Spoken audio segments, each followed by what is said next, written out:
So we're going to continue with approximate counting, and since this is the last session of the course, you have to trust me on a lot of things. I'm not going to prove a lot of things, and you just have to Google it or look into what I put on Canvas. Okay, so we're continuing with approximate counting. And today what we want to count is the number of perfect matchings in the bipartite graph. So my input is just going to be graph G, and let's say that it has two parts, the left part and the right part, and it has a bunch of edges. So it's bipartite. And of course, since I want to talk about perfect matchings, I want the two sides to have the same size. So I assume that the number of vertices on the left side is the same as the number of vertices on the right side, and I show that with n. So my graph has actually two n vertices on the left, n vertices on the right. And my question, or the output, is what is the number of perfect matchings?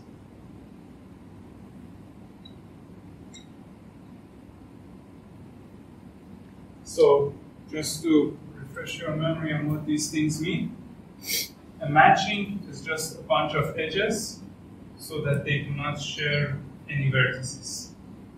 So no vertex appears in more than one edge. This is called a matching. And it's a perfect matching if it covers all of my vertices. So if every vertex on the left side is matched to a vertex on the right side, and vice versa, every vertex on the right is matched to a vertex on the left. This is called a perfect matching, and of course, my question now is, what is the number of perfect matchings? Now, here's the first part where you have to trust me. This problem is sharply hard, which means that if you can solve this counting problem in polynomial time, then that means that P is equal to NP. So you will probably not be able to solve it. Okay.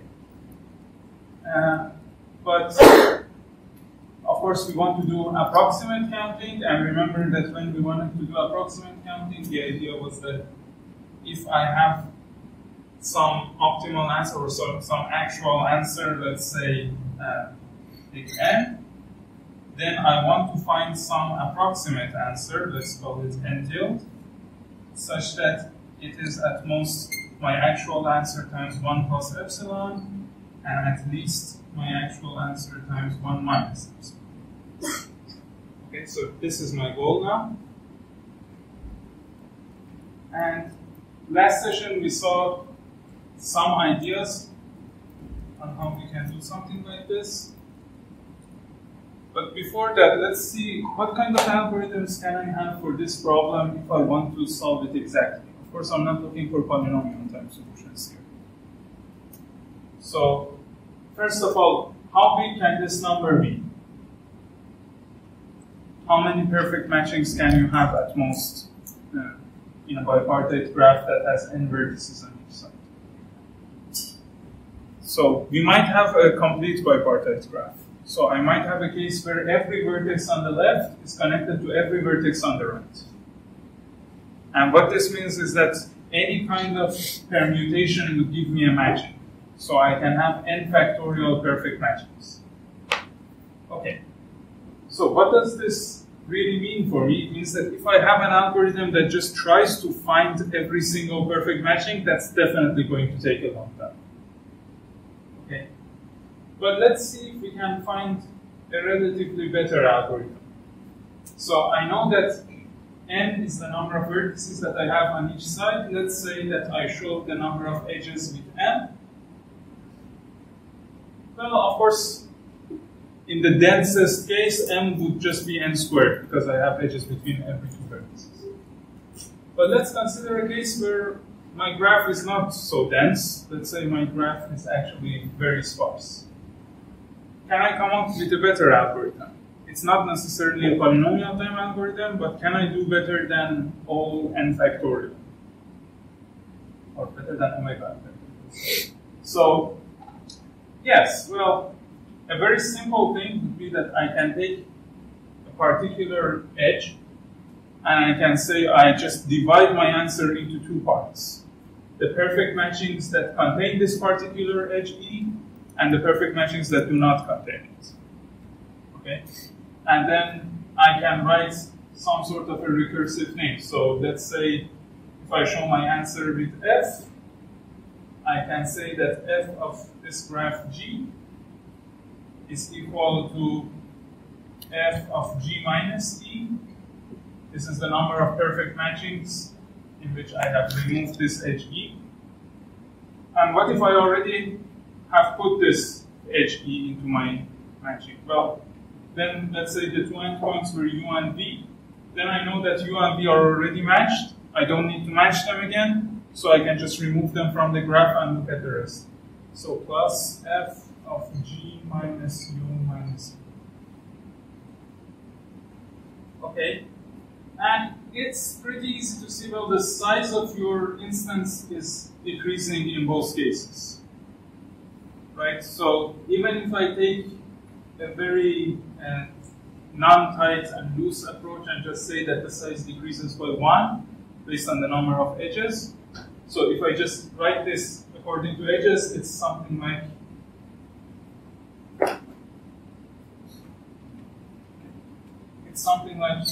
f of m is less than or equal to twice f of m minus 1. Right? So this actually gives me an algorithm that takes time almost 2 to the power of n times somebody.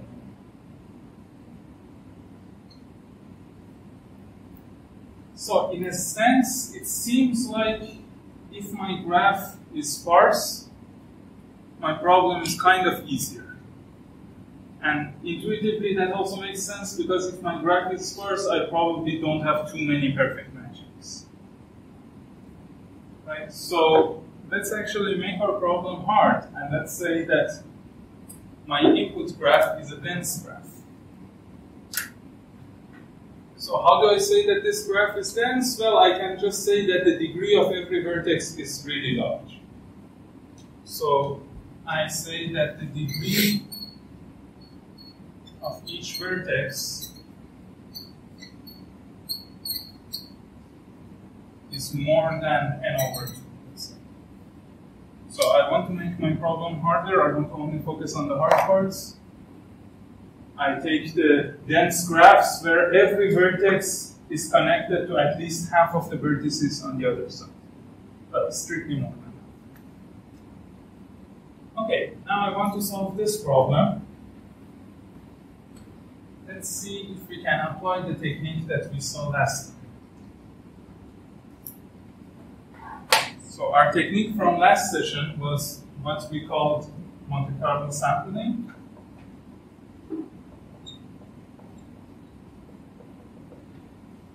And the idea there was very simple. It was that suppose I have some big set, let's call this big set A, and let's say that I have a smaller subset here inside it, which is called B. And let's say that I know the size of the set A, but I want to find the size of the set B. So what I would do in the last session was that I would just take samples from A uniformly at random, and then I would just look into the ratio of the samples that ended up in B. So I needed two things to be able to do this.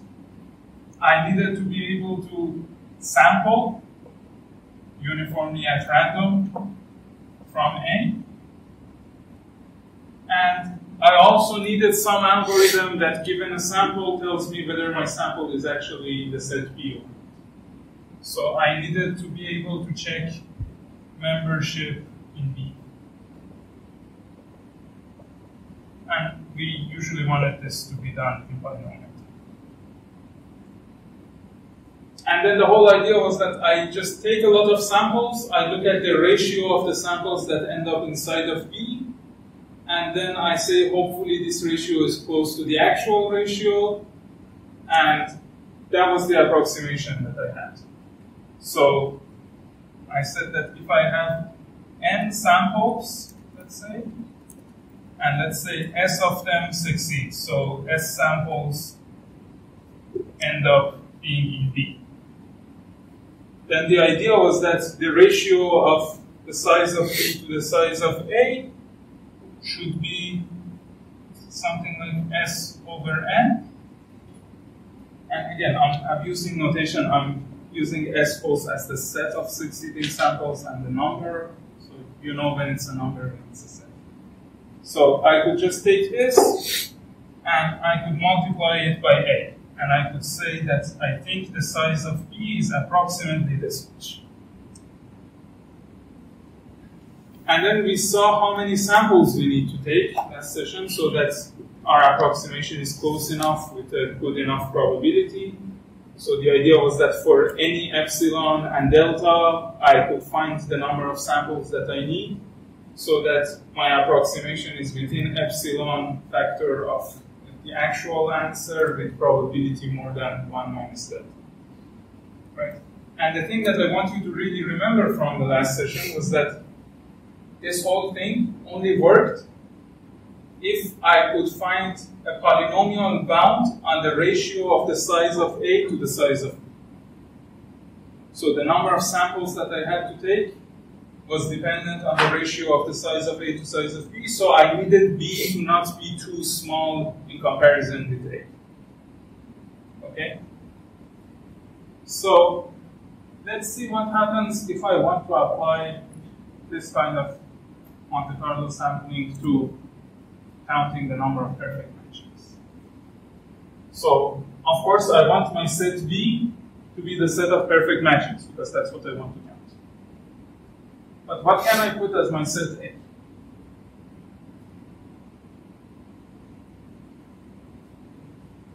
Let's see. So, here, these are the two things that I needed. Checking membership in B is easy. If I actually give you some input, you can check whether it's really a perfect matching. So this part is fine. What I need is that I need to find a set A such that I can sample uniformly at random from A, and I also need A to not be too much bigger than B. Now, honestly, I don't know how to come up with such a set A. That's why I'm going to give you another tip. But I just want you to see the difficulty here. So suppose that I somehow took A to be the set of all matchings of any size, perfect or not, right? So first of all, there is this difficulty of how do I even sample from it? Actually, for that, we have a technique that might work. But then the next problem, which is the main problem here, is the ratio of B to A. So suppose that I give you a way to uniformly sample from the set of all matchings. It might be that you have a graph, and this graph has a ton of matchings, but only one perfect matching. Right? And if that happens, or very few perfect matchings, I can have a situation basically where the ratio of A to B is exponentially large. And you can come up with counterexamples from that. And if I do that, then this whole Monte Carlo sampling would not work.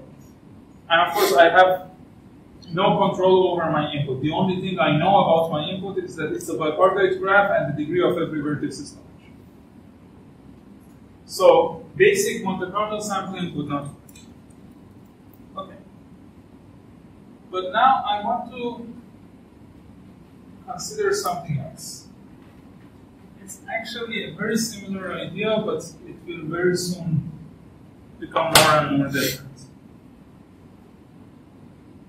So my problem here, if A is too much larger than B, is that if I sample from A, most of my samples aren't going to be in B anyway, and I'm probably just going to get 0 as my answer anyway, and that's not going to give me any information.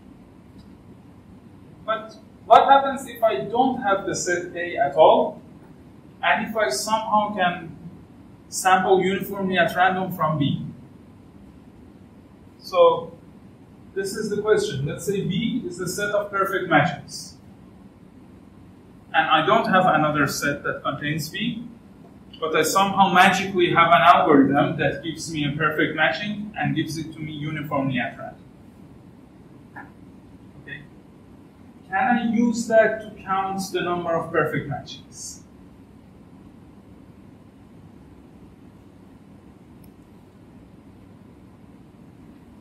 So, again, here's the simplest idea that comes to mind. Suppose that my number of perfect matchings is really small. If that number is small, for example, if I'm somehow guaranteed that I have, let's say, at most 100 perfect matchings in my graph, and if I magically have an algorithm that gives me a perfect matching uniformly at random, I can just take one perfect matching and I can just run this random algorithm over and over again and see how many times this one perfect matching is chosen. Right? And then that ratio gives me an approximation of the number of perfect matches. But I can also do a little bit better than that. So the difference in my situation is that now I basically have something like this. I have my set B, and I want to find the size of B, and I can take samples from B itself.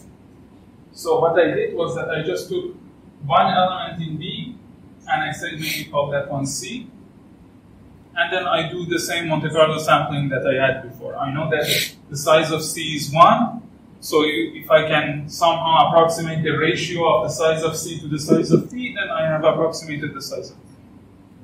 Okay? But of course the problem is it's not great if the size of C is so small. Again, I have the same problem as before. I want to make sure that this set has a size that its ratio to the size of B should be 1 over some polynomial. Okay? So what can I do? How can I choose my set C in a better way? So here's the thing. Let's say that I show the number of perfect matchings with, okay, actually let me just define some notation. So let's say that I write Mi for the set of matchings with I edges.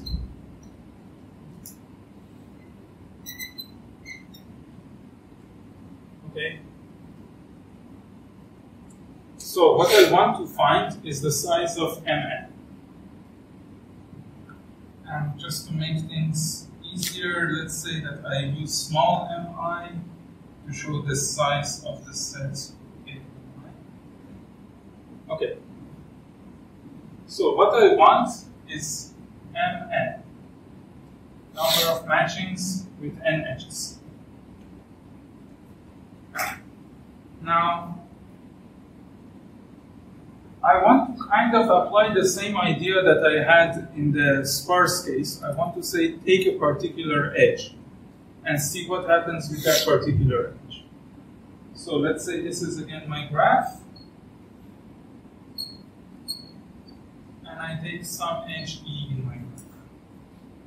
So either E is going to be in my matching or E is not in my matching. Okay, so let's show the number of matchings that contain E with M sub E. And let's show the number of matchings that do not contain E with M bar. Okay. Now, what can I do? I can do something like this. I can say, instead of taking just any subset of my perfect matchings or my perfect matchings here, I'll just take the subset that contains E. Okay. And of course the size is. Now, what does this really give me? Well, again, I'm just assuming that magically I have a way of choosing one of my matchings in B uniformly at random. Let's say I do that. Of course, I can check whether that matching contains this edge E or not. Right? So, what approximate? I can approximate. Well, I can approximate the ratio of the size of P to the size of this set. So that's Mn over Mp. But this also means that I can approximate basically the ratio between any two of these three. Right? So if I want, I can also approximate the ratio of Np to M bar. Okay, this is good.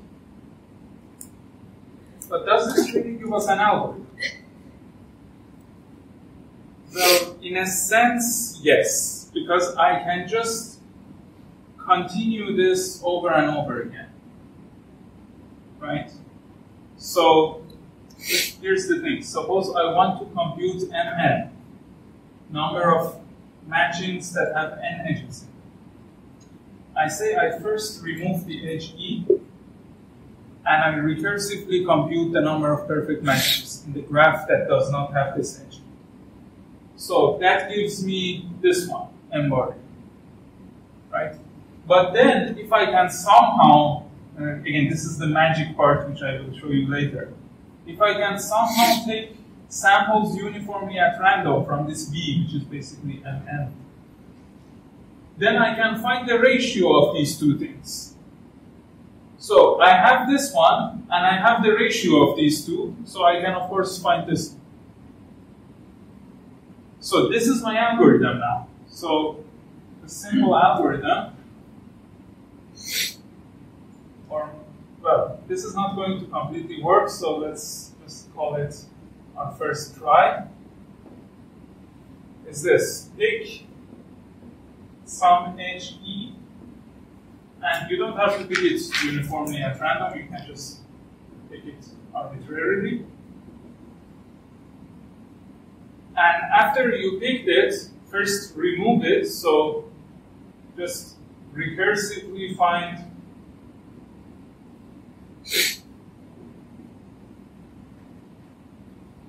that thing, M bar E, which is my answer on G minus E. Okay?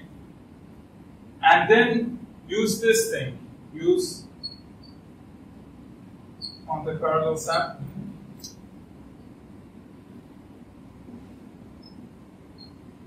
to find the ratio.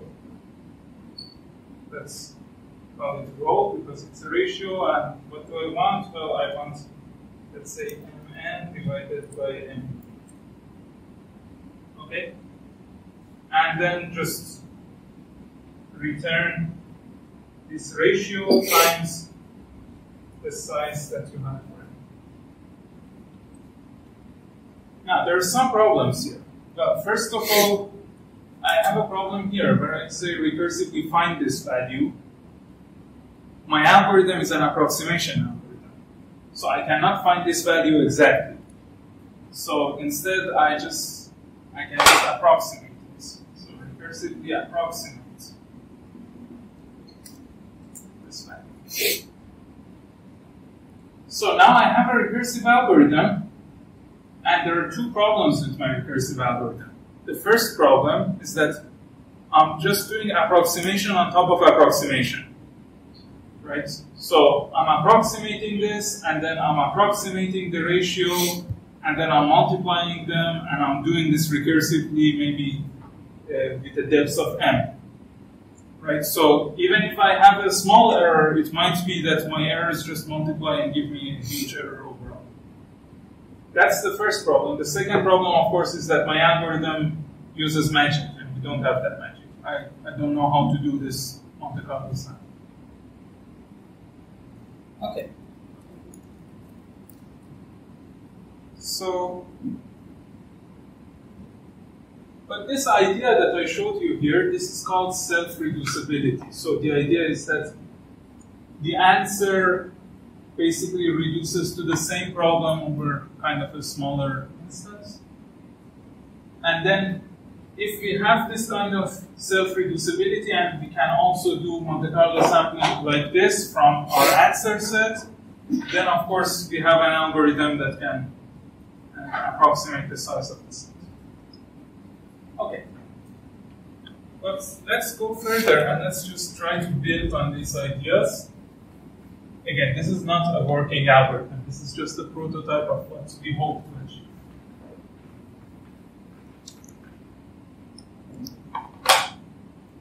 Okay.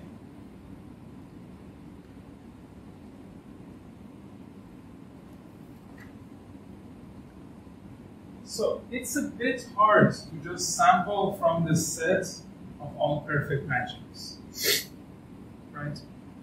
But if I give you some weird set, if I give you a set that can be maybe even exponentially large, how would you even take a uniform sample from it?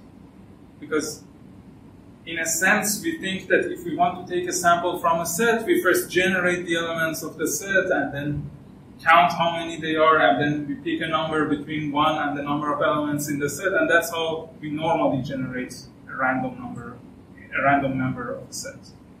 Right? But of course, we can't do it here because we can have n factorial elements.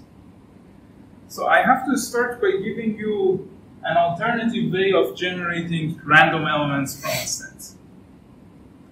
And this alternative way is actually going to use Markov chains. So I hope you remember what Markov chains were. We saw them before in this course. So a Markov chain is basically just a directed graph where the edges have probabilities on them. And for any given vertex of my Markov chain, the sum of the probabilities of the edges that go out of this vertex have to be 1. Okay. Now, how can I choose Markov chains to generate random elements from a set? This part gets a lot into linear algebra, and again, you have to trust me on a lot of details here. So, first of all, I can show my Markov chain. If I have a finite Markov chain, I can just show it with a matrix, which is very much like an adjacency matrix.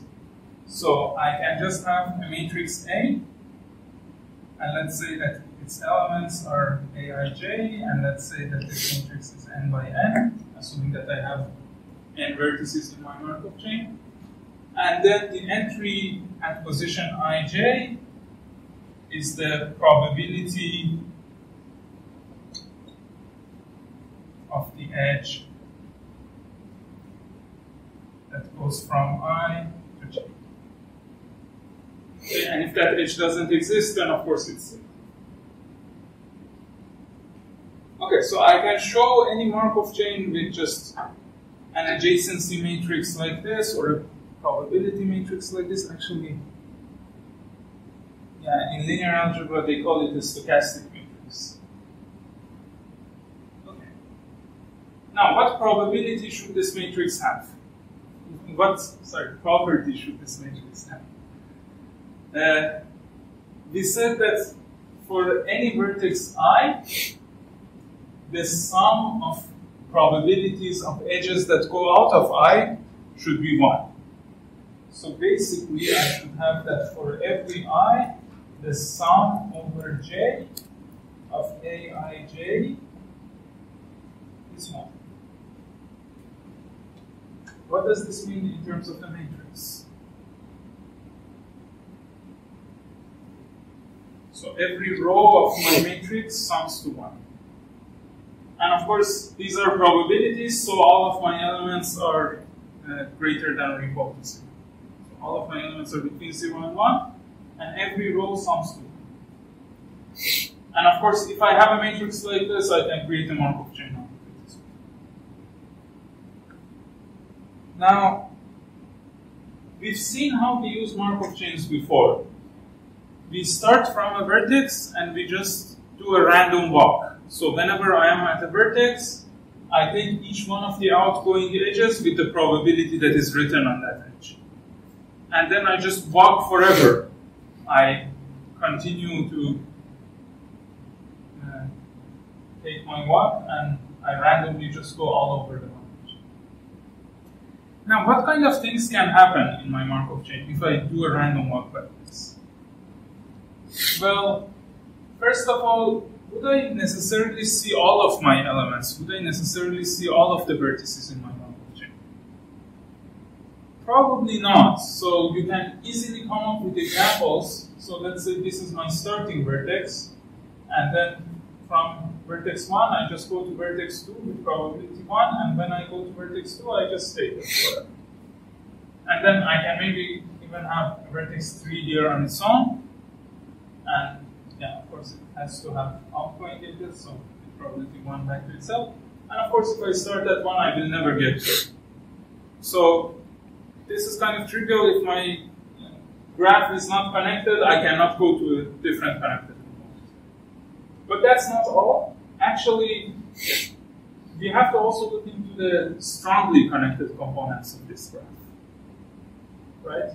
So let's say that I have a graph, I have a Markov chain, and let's not think about the probabilities for a second, because I don't care what the probabilities are. It's just that whenever I draw an edge, it means that it has non-zero probability. Otherwise, I would not draw it. So let's say I have something like this. So I have one strongly connected component here, and then it has an edge to another strongly connected component here, and let's say there is another strongly connected component here, and both of these have edges. Okay, so this is a strongly connected component with the meaning that there is a path from every vertex to every other vertex. This is another strongly connected component, and finally this is also strongly connected. So, and again, all I know about these edges is that their probabilities are non-zero. Now, let's see what happens if I start my random walk at different parts of this Markov chain. So first of all, if I start my random walk down here, I'm going to always remain here, because there are no edges that go out. Right? But if I start my random walk somewhere in this strongly connected component, then the probability that I always remain in this strongly connected component forever is 0. Right? Because I'm basically going around, and every time that I get to this vertex, there is a non-zero probability that I exit my strongly connected component. Similarly, whenever I get to this vertex, there is a non-zero probability that I go out. So if I just do this infinitely many times, the probability that I always remain here is going to be 0. So with probability 1, I'm going to leave this strongly connected component and either go here or here. Now, I can do the same argument for this strongly connected component. Now, from here, I will never go back to that one, right? Because there are no edges that go back. But I cannot just go around here forever, because every time that I get to this vertex, there is a non-zero probability that I exit. So, with probability 1, I will also exit this strongly connected component. So, no matter where I start, with probability 1, I will end up in this strongly connected component. And this is what we call a bottom strongly connected component. So it's a strongly connected component that does not have any outgoing edges to any other strongly connected component. And it doesn't have to be unique. I can have maybe 2 bottom strongly connected components. But the important point is that no matter where I start, with probability 1, I will end up in one of my bottom strongly connected components. Okay. And again, this was very hand-wavy. Of course, you can prove it with linear algebra. Now, here's something.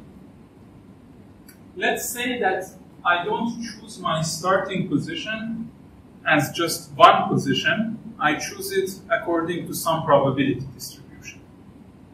So, my starting position can be some vector x, and this vector has n rows, and basically each row tells me what is the probability that I'm going to start at that particular vertex. So maybe I start at vertex 1 with probability 0.1, at vertex 2 with probability 0.1, at vertex 3 with probability 0.2, and so on. Okay?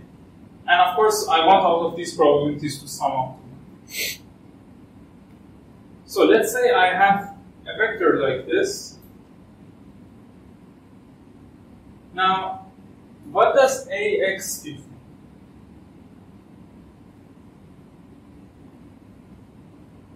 So suppose that at step 0, the vector x gives me the probability of being at each one of my nodes. AX is basically going to give me the probability after one step. Right? So if at step 0, x gives me the probability of being at each node, then AX is going to be the probability of being at each node after one step. And of course, if I want after 2 steps, I can just get a squared x. Now, what's interesting for us is, let's see, what did we call it? Yeah. So this x is, of course, a distribution. What we are interested in is what we call stationary distributions. And a distribution x is stationary if ax is equal to x. Okay? In a sense, if your initial state is chosen according to this x, then you expect that in the next step, you will have the same probability of being at every node as you had right now. And then, of course, this is preserved no matter how many steps.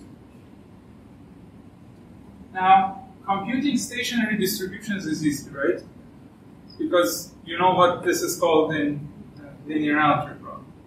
This is basically an eigenvector with eigenvalue 1. So we have polynomial time algorithms to compute this. Okay, so if I give you a Markov chain, you can compute my stationary distribution.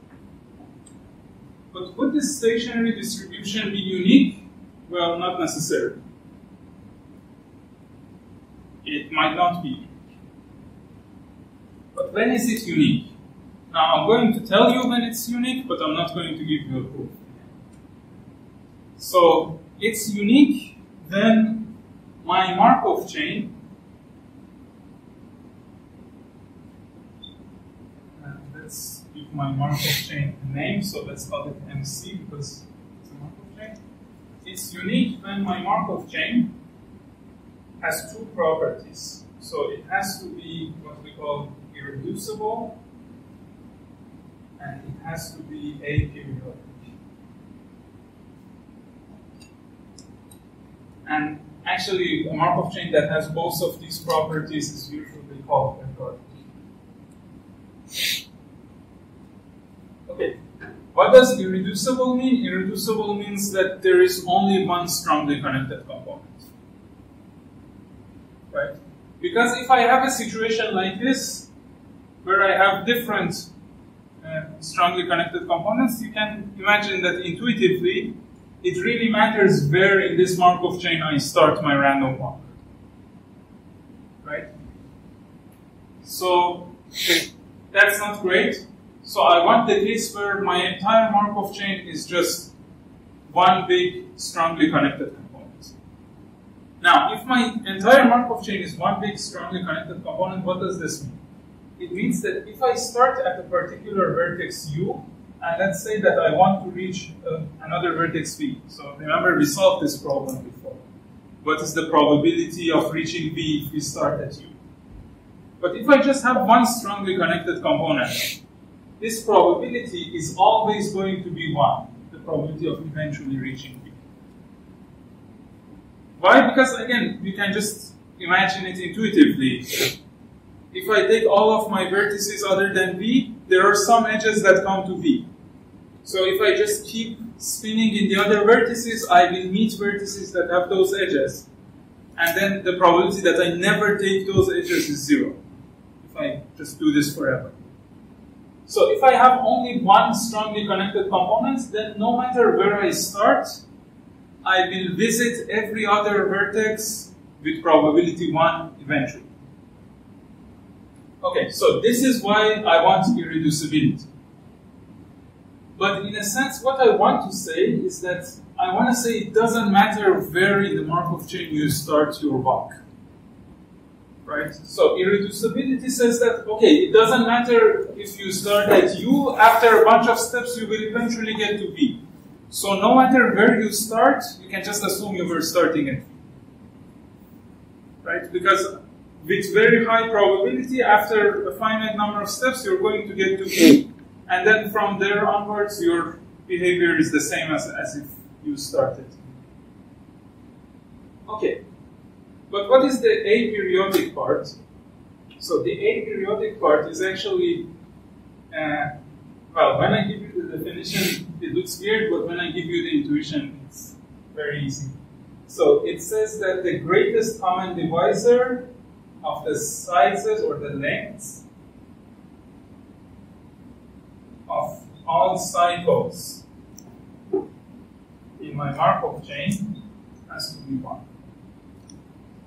Now, what's the point of being aperiodic? So consider a Markov chain like this. Let's say I have only 2 points. So this is 1 and this is 2. And let's say that these are my edges. So whenever I am at point 1, with probability 1, I go to vertex 2. And from vertex 2, with probability 1, I go back to vertex 2. So you see, in the sense of irreducibility, it doesn't matter where I start. Because if I start at 1, I will eventually get to 2, and then I can just ignore the short paths that I've taken from 1 to 2 and say that I have infinitely many steps after this. And also, if I start at 2, I will get to 1.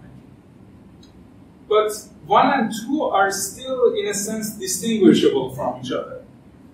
Because if I start at 1, I'm going to be here in odd steps and here in even steps.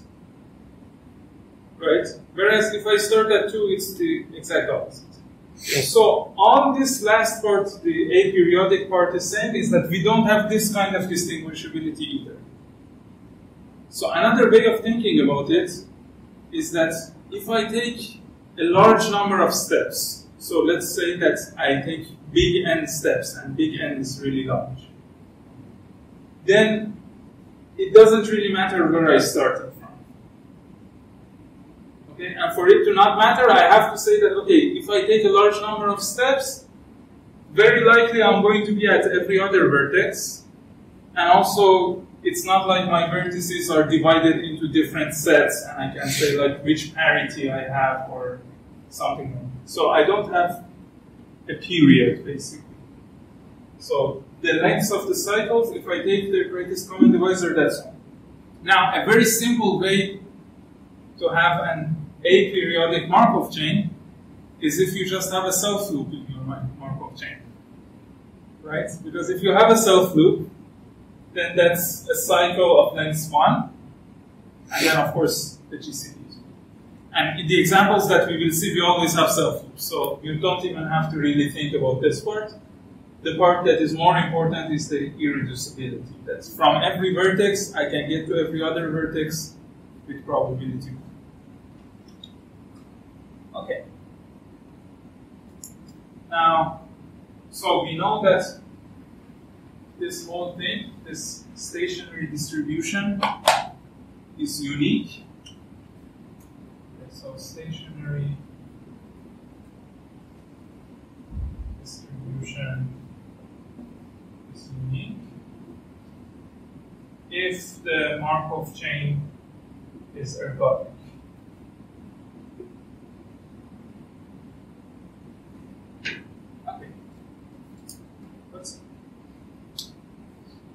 I want to somehow use this stationary distribution to actually take a sample out of a set.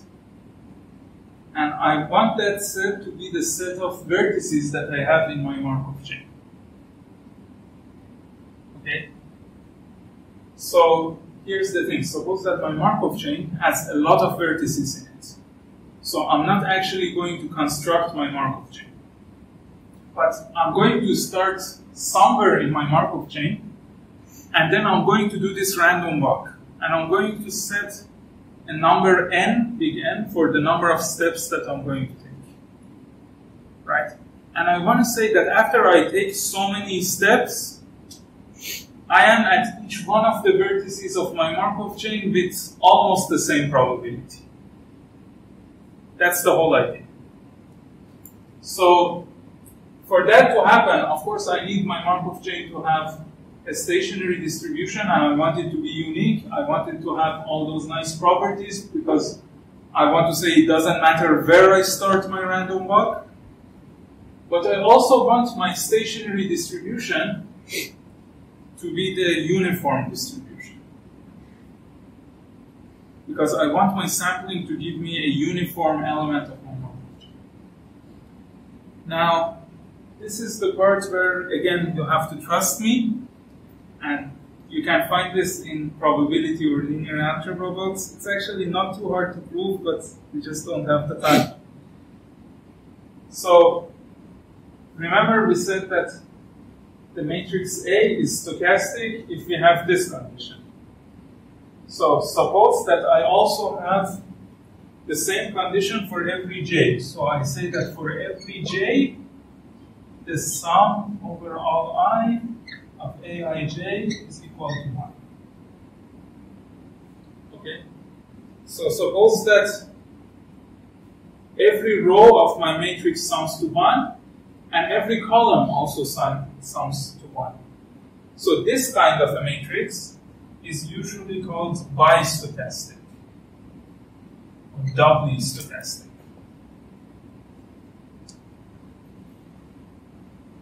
Okay? Yeah, I think people use doubly stochastic more often, so let's just say doubly stochastic. Now, a famous theorem is that if I have an ergodic MC, an ergodic Markov chain, that is doubly stochastic,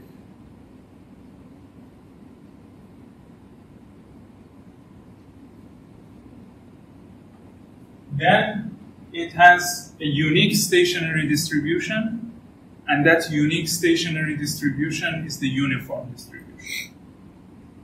So, unique stationary distribution is uniform, which means it's just a vector where you have 1 over n, and this small n is the number of vertices in my Markov chain. And so, yeah, that's my stationary distribution. Now, again, what does all of this mean intuitively? Because I'm not going to give you the proof, so let me at least give you some good intuition. The intuition is that if you have a Markov chain that has these particular properties, if you have a Markov chain where this one basically says the sum of all the outgoing edges from every vertex is 1, and this one says the sum of incoming edges to every vertex is also 1. So if you have that, and if it also is ergodic, which means that you don't have a period like this, you cannot divide your vertices into distinguishable sets in a sense, and also the probability of reaching any vertex starting at any other vertex is 1. So if you have all of these nice properties, I don't know why I'm like that today. If you have all of these nice properties, then you have a unique stationary distribution, and that unique stationary distribution is the uniform distribution, which means the way to choose a random vertex from your Markov chain is that you just start at any vertex, it doesn't matter which vertex, and you just take a very long random walk over your Markov chain. Okay? And of course, the longer your random walk, the better your approximation will be. But the length of this random walk is going to be polynomial. So now I don't need to really know all of the vertices of my Markov chain. I just need to be able to find one vertex of my Markov chain, and I need to be able to take steps in my Markov chain. So from every vertex, I should be able to just be able to jump to one of the neighbors. as long as I can do that, if I can just simulate my random walk, I simulate it for a long number of steps, for a large number of steps, and then I say that the place where I stop at the end is my sample. It's almost uniformly chosen from the set of all of my vertices. Of course, the longer my path is, the closer that approximation is to actually choosing uniformly. Okay, nice. So now I want to use these ideas that we saw here, this idea of Markov chain and so on, to solve my original problem.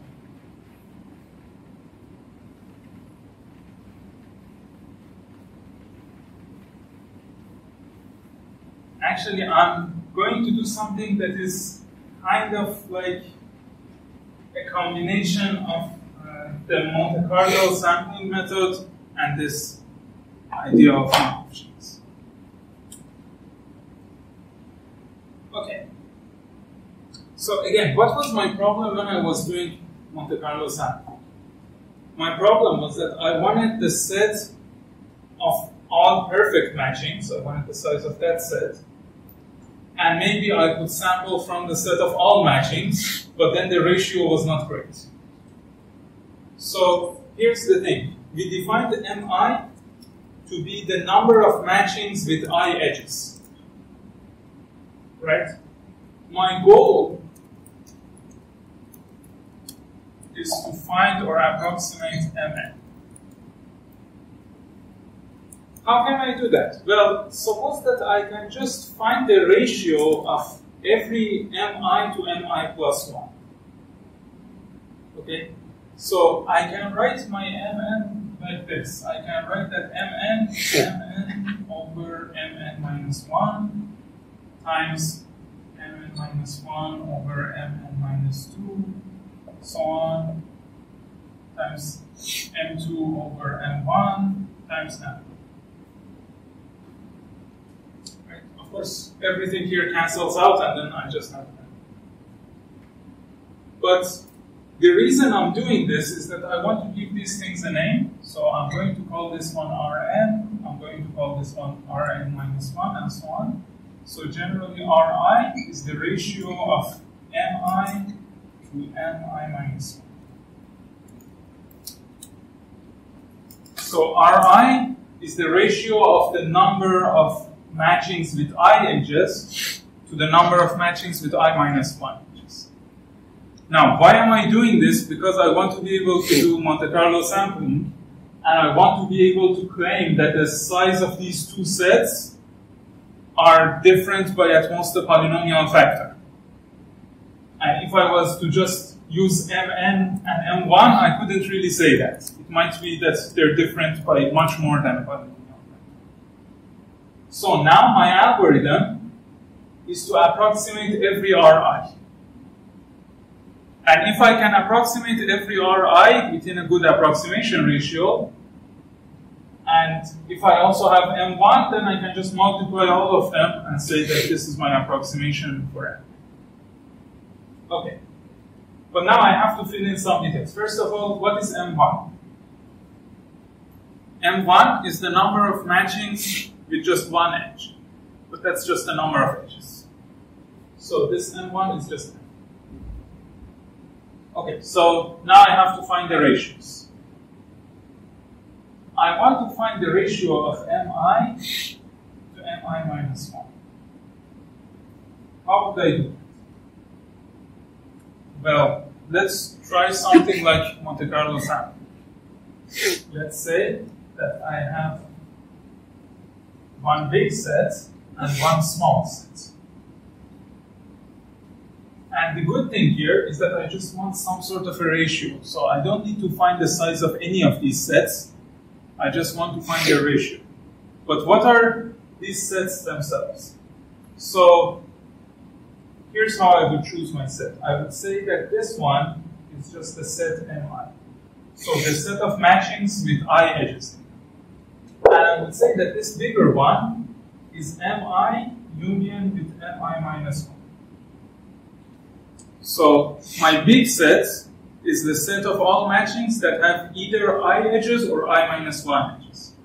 My small set is the set of matchings that have exactly I edges. Right? So, now if I can take some element of the big set uniformly at random, then I can check whether it's in the small set. That's easy. Like, even a matching, just count how many edges it has. Right? So if I can take an element of this set uniformly at random, then I can approximate the ratio of the size of this small set to the size of this big set. But that would also give me this ratio, because mi minus 1 is basically the rest of the big set. Right? So that's all I need to do. Now I have these two sets, I just want to find the ratio between these two. I want to approximate it. Now to do this approximation, again, we're doing Monte Carlo sampling, so we needed a bunch of things. First, I needed to be able to check membership in the small set. So check membership in MI. This is, as I said, easy. You're just going to count how many edges you have. If someone gives you a matching and asks you, is it a matching with I edges? Of course, you just count it. But there are two other problems. One problem is I need to generate samples from the big set, and I need to do it uniformly at random. And the samples should be from Mi union with Mi minus 1. Okay? But there's also a third problem, and the third problem is that this ratio, the ratio of this, the size of the small one to the large one, has to be bounded by 1 over some polynomial. Okay? So let's call this one the polynomial ratio problem. I have this problem because the number of samples that I take depends exactly on this ratio, so I have to make sure this ratio is. So this one is already solved. I don't have a problem with it. Now I have these two things. So for this second one, I'm just going to use the idea of a Markov chain. So I'm just going to have a Markov chain that gives me a uniform sample, or almost uniform sample, from this set. So let's create our Markov chain. So I have a Markov chain on vertex set Mi union with Mi minus 1. So each vertex of my Markov chain is now a matching in the original graph. Right? And it's either a matching with I edges in the original graph or a matching with I minus 1 edges. But now I have to define the transitions that I have in my Markov chain. And how should I define these transitions? Well, I just have to make sure that my Markov chain is first of all ergodic. So that whole thing with just having one connected component, one strongly connected component, and not having any periodic behavior. And I also need to show that it has this property that was here and I erased, which is that it's doubly stochastic. So every row and every column sums up. Now I'm just going to tell you how to create the Markov chain. You can check on your own that it has these properties. Okay, so yeah. Let's say that I have some vertex M. So this M is a vertex in my Markov chain. I'm sorry for reusing M for everything. It's a vertex in my Markov chain, and it's also a matching in my original graph. So I want to say what are the edges that go out of this, and what is the probability of each one of those edges. Or another way of saying this is that suppose that I am at a matching M, I want to go to another matching, but I want to just have some probabilistic rules about which other matching I go to. Okay? Now, these rules are actually very simple, but I have to use my notes because I will always forget some of them. So, here are my transition rules in my Markov chain. So, let's say I am at vertex M, so current location is M. The first thing I do is that I just choose an edge from my original graph uniformly at random. Okay. So choose some edge E in the original graph G and choose it uniformly at random. Okay, this is the last session and all of these markers are dying. Okay. So I choose an edge uniformly on random, and based on this edge, I'm going to decide how to change my my matching. Okay, here's the casework. So this is the first case. If my matching has I edges in it, so remember, all the matchings that I have in my Markov chain either have I edges or I minus 1 edges. So if it's one of the big matchings, if it has I edges in it, and if this edge that was chosen uniformly at random is also in my matching, then I would just remove this edge. So then I will just go from M to M minus M. Okay?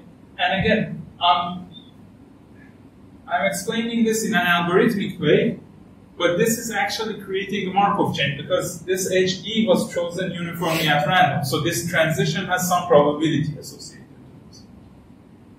Okay, this is the first case.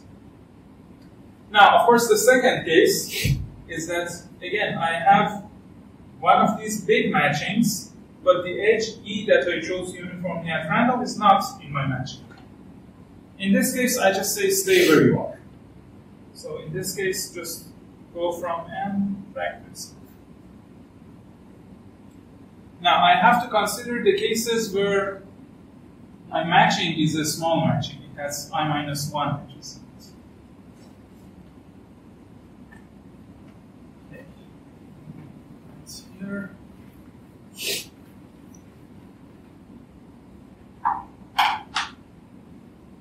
Okay. So, if I have I minus 1 edges in my matching, and again, I've chosen an edge uniformly at random, it might be that I can just add this edge, right? So it might be that if I just take my current matching and I add the edge E to it, the entire thing becomes a new matching, right? When does this happen? When the edge E that I've chosen in my original graph, so let's say this is my original graph, this is U, this is V, and let's say this is the edge E that I've chosen. But maybe in this matching, neither U nor V were matched before. So I can just take the matching that I had, and I can just add this edge E to it. So if I can do this, I'll do it. So in the Markov chain, so this was in the original graph, this is in the Markov chain, I go from M to M union V. Okay. Now the hardest case. If my current matching, my current state in the Markov chain, is a matching with I minus 1 elements, and if adding this element, this new edge E, makes it so that it's no longer a matching. Okay. This is not. Then what does this mean? This means that I had this edge E, which went from U to V. Right? And then I couldn't just add this to my matching. So either U was already matched somewhere, or V was already matched somewhere, or both. Okay? So I now have to again do a case work. So I take two cases. The first case is if both sides were already matched. So if both sides were already matched to some other vertex, then I stay at the matching that I have. So I go from M back to itself. So this is the first case. Now, what is my second case? Again, I'm inside this case. This was the first subcase. Now I have a second subcase. My second subcase is that I have these vertices U and V and the edge E in between, and only U was matched before in this M, but V was not. So in this case, I can just add this edge and instead remove this one. And that gives me another valid matching. Okay? Because this one was not matched anywhere, and I'm now matching it with U. And U was matched to something else, but I'm now unmatching it. Okay, so in this case, I'll just go to basically the same thing, U and V, but I add this edge E and I remove this edge that was here. And so let's say this was state M, this was state M prime. So in my Markov chain, I go from M to M prime. Okay, that's the construction of the Markov chain. Now again, this might seem very unintuitive, and honestly, it doesn't have much of an intuition behind it. It's just that we want to satisfy all those nice conditions for a Markov chain so that we can say we can take a sample uniformly at random. That's the whole idea here. I want to take a sample uniformly at random, so I just create a Markov chain over the set of all the possible samples, and I just create some weird rules about how I move from one sample, from one matching to another sample, which is another matching. And I just make sure that my rules satisfy those requirements so that the only stationary distribution is the uniform distribution. That's all I wanted. And the whole reason behind this construction is to just ensure that. And the way people found this construction is that they just tried a lot of different things until something happened. Okay. Great. But now I have this part, so let's go one step back again. So this was our picture in our Monte Carlo sample. This whole Markov chain thing was so that I can take a sample from this big set uniformly at random. By the way, there is of course some error there because we are bounding the number of steps that we are taking in our Markov chain. But again, don't care about the error analysis at the moment. I just want you to get the general idea of how this works. Okay. So I have 2 of 3 ingredients now. I can take samples uniformly at random from this big set, and when I take them, I can check whether they're in this small set. So I can approximate the ratio of the small set to the big set, which is exactly what I needed. This is this value Ri. I needed it so that I can multiply all of these things and get my final answer. But of course, the remaining question here is how many samples do I need to take? And I need to be able to show that I need only polynomially many samples. So I need to show that the ratio of this Mi, the small set, to this large set is 1 over some polynomial. Okay? In other words, I have to show that there is some relationship between Mi and Mi minus 1. Is this true?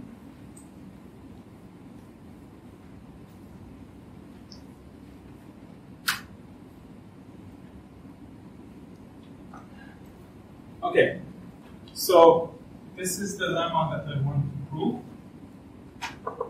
I want to take the ratio of Mi to Mi plus 1 or Mi minus 1. Let's see if this is right.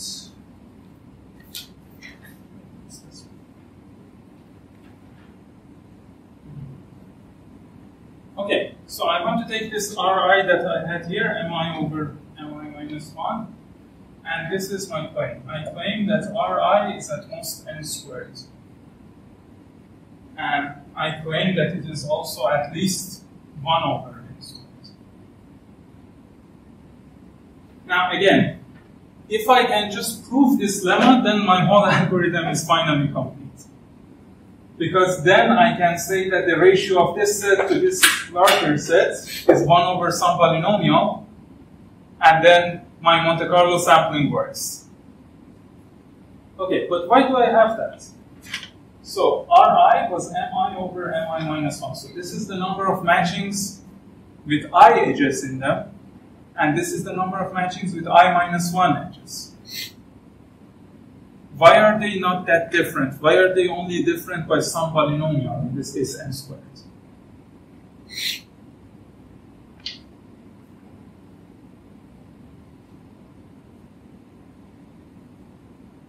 So, how would you prove something like this?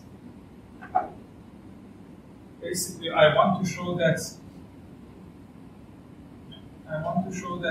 mi is at least n squared times mi minus 1, and I also want to show that mi minus 1 is at most n squared times mi.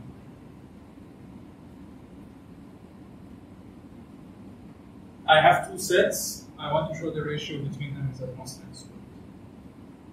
How would you do this normally? So let's try this side.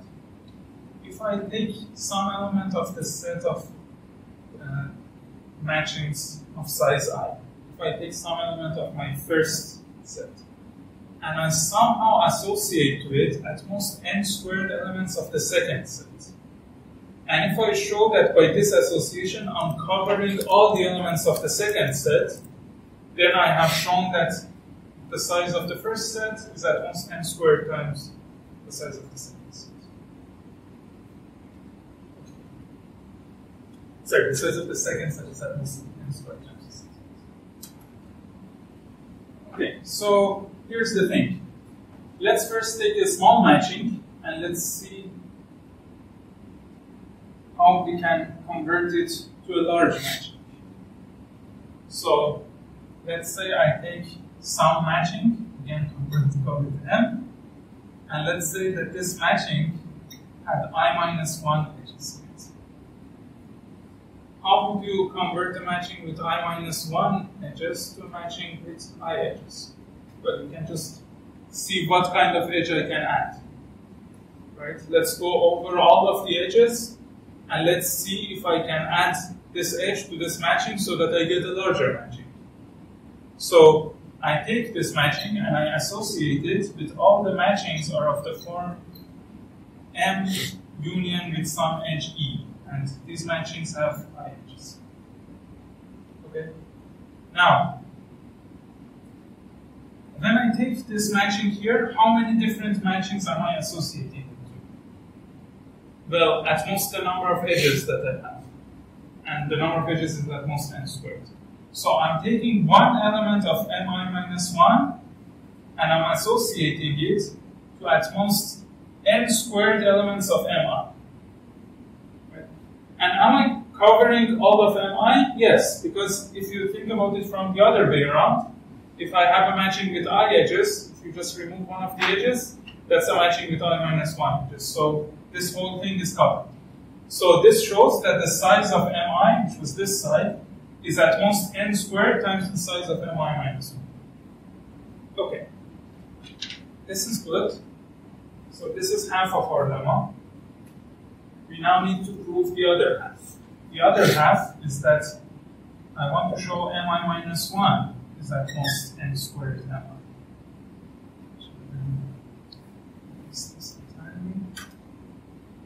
I want to show mi minus 1 is at most n squared mi. Now, here things get a bit trickier.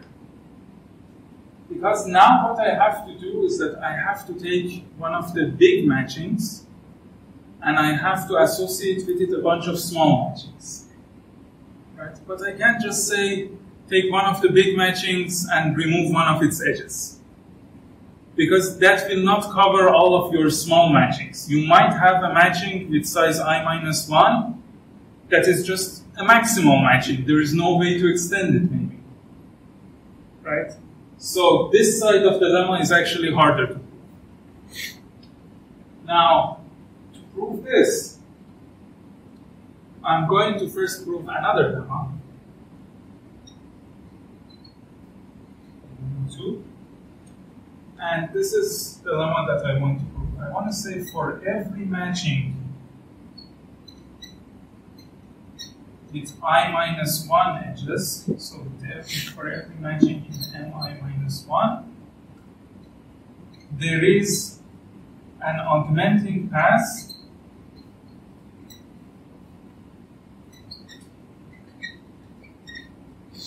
of lengths at most 3.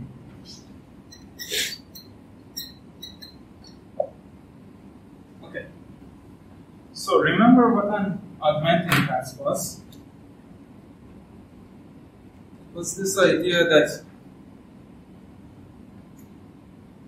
if I can find a path such that the edges in the path alternate between being in the matching and not being in the matching. So I find a path where my first edge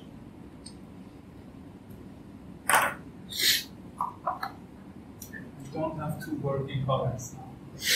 So I start with the path where my first edge is not in the matching, my second edge is in the matching, my third is not in the matching, and so on. And my final edge is also not in the matching. So if I find a path like this, I can increase the size of my matching, right? Because I can remove all of these edges from my matching, and then I can add all of these. And the number of dashed edges is one more than the number of solid edges. So that's an augmenting path. What this lemma says is that whenever I have a matching with I minus 1 edges, there is always an augmenting path which has a length of at most 3. Okay? And actually this is the part where I'm going to use the assumption that my graph was dense.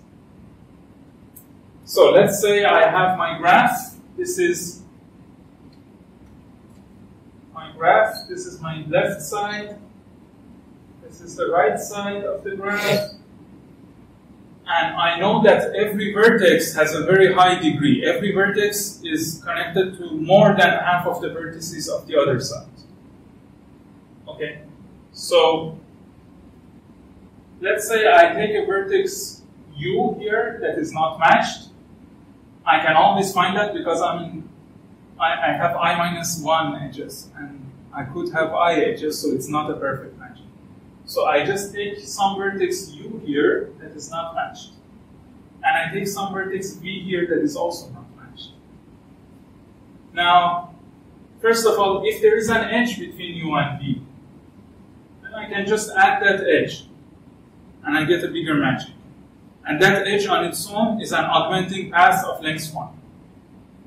Okay, so let's assume the more complicated case where I don't have an edge. Okay, let's look at all the neighbors of u. So let's say that this is the set of neighbors of u. And we know that these are more than half of the vertices on the right side. And they're all connected to u. Let's look at all the neighbors of v. These are again more than half, and they're all connected to v. First of all, I claim that all of these vertices have to be matched. All of these neighbors. Either neighbors of u or neighbors of v. Why? Because suppose that I have a vertex here that is not matched. It's a neighbor of u. I can match it with u. Right? That gives me an augmenting path of size 1.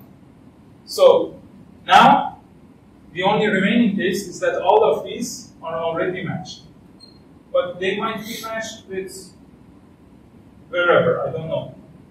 Right? They might be matched with each other, or they might be matched with some other vertices.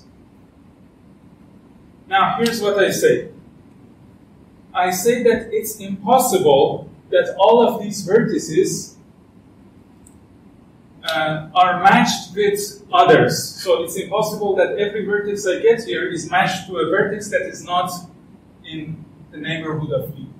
Why? Because, well, every side is more than half. So there is definitely two vertices, one from this side and one from this side in this neighborhood, that are matched together. Right? Now that I have this situation, here's my augmenting path. I just go from U to this vertex, then here, then to B. That's an augmenting path of length 3. So in every case, I could find either an augmenting path of length 1 or an augmenting path of length 3. Now, we're really running out of time, so I can't completely finish this proof now, unfortunately. But here's the proof. I take mi minus 1, I take some element here, and I take some element in mi, I take some matching with I edges in it, and I say, how can I get matchings with I minus 1 edges? How can I convert this matching with I edges?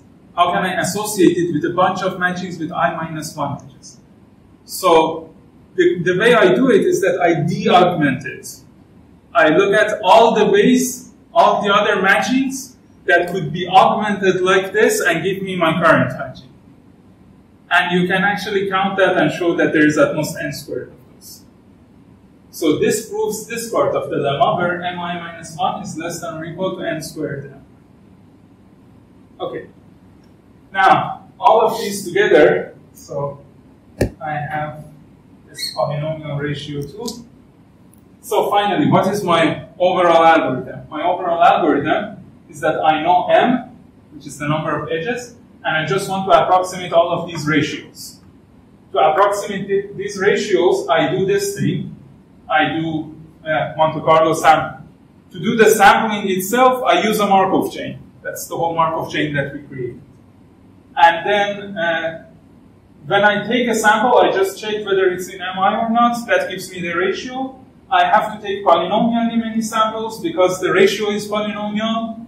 So the whole thing works in polynomial time and gives you an approximate count of the number of perfect matchings in a dense bipartite graph. Okay, that's it for this whole course. I'll see you at the final exam.